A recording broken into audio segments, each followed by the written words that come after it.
Die geloof waardeur ek lewe, saamgestel uit die geskrifte van Ellen White. Beloning vir sielwenners.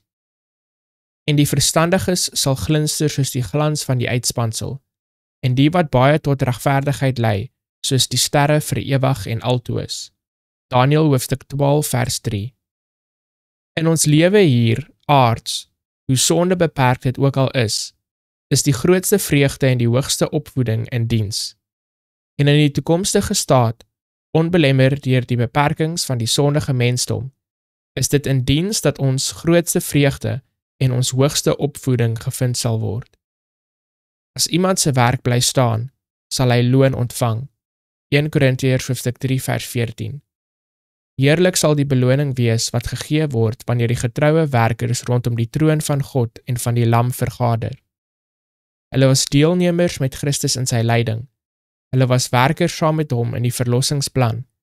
En hulle is deelnemers met hom in die vreugde om siele te sien wat gered word in die koninkryk van God. Daarom God deur die ewigheid te prys. 'n Christen het eendag gesê dat wanneer hy die hemel bereik, hy verwag het om 3 oorsake van verwondering te kom. Hy sou verwonderd wees om sommige te vind wat hy nie verwag het om daar te sien nie.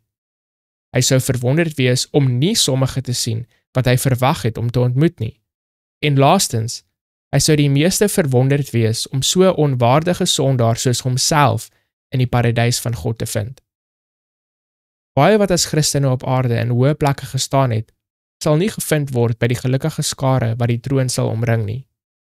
Diegene wat kennis en talent gehad het, en tog behaag geskep het in kontroversie en onheilige stryd, sal nie 'n plek by die verlostes hê nie.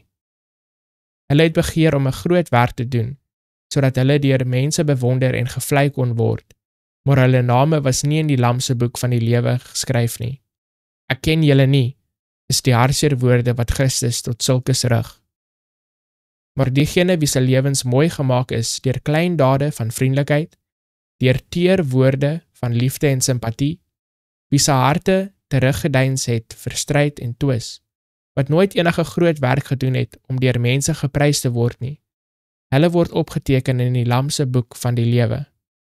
Alhoewel die wêreld hulle as onbeduidend beskou het, word hulle deur God goedgekeur voor die versamelde heelal.